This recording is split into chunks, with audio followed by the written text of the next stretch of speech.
This is the Dollemore Daily, and I'm Jesse Dollemore.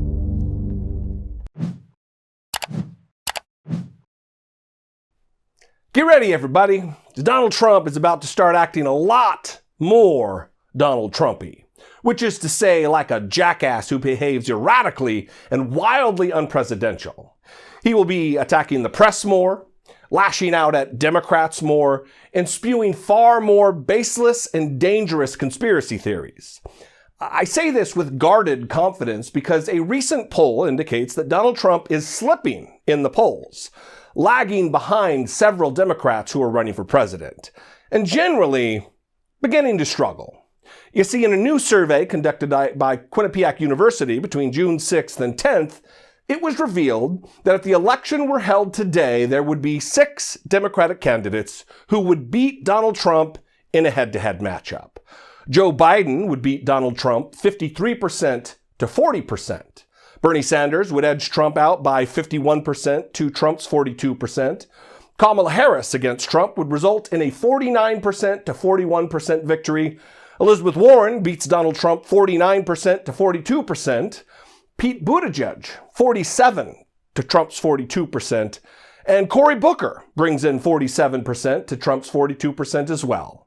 And because Donald Trump can't be a decent human being who copes with adversity like a dignified statesman, or like an adult for that matter, he is going to lash out, generally acting like the maniac that he is.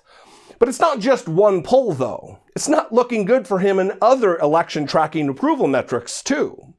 Morning Consult's most recent polling reveals that Donald Trump's approval ratings have drastically slipped below his disapproval ratings in states that he won in 2016, like New Hampshire, North Carolina, Ohio, Indiana, Iowa, Arizona, as well as critical Trump states that ultimately won the election for him, like Wisconsin, Michigan, and Pennsylvania.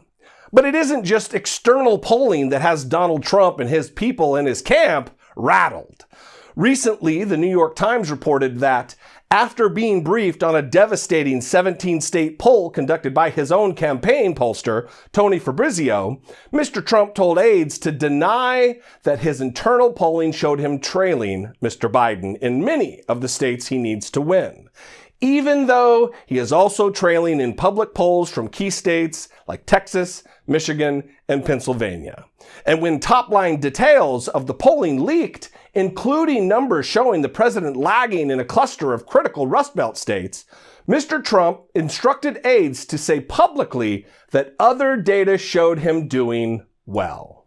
Because you know, when you're told by your subordinates that it's pouring down rain outside, you get mad and you tell them to go outside on the roof in the rain and scream into the sky about how beautiful the sunshine is. And listen, this is good because we're early on in the process here. As the Democrats get out there on the campaign trail more and get their ideas and policy plans known more, the gulf in those numbers is going to grow larger.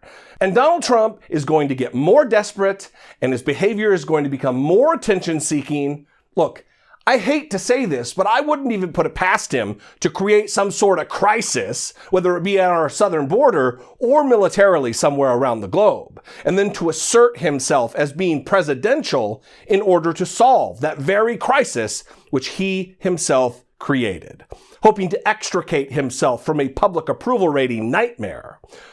Well, this is good news that Americans all over the country are growing tired of Donald Trump and his childish, undignified, and unpresidential antics. It is concerning knowing that his unpredictable nature, combined with his lack of respect for the power of the office he holds, could truly be a recipe for disaster.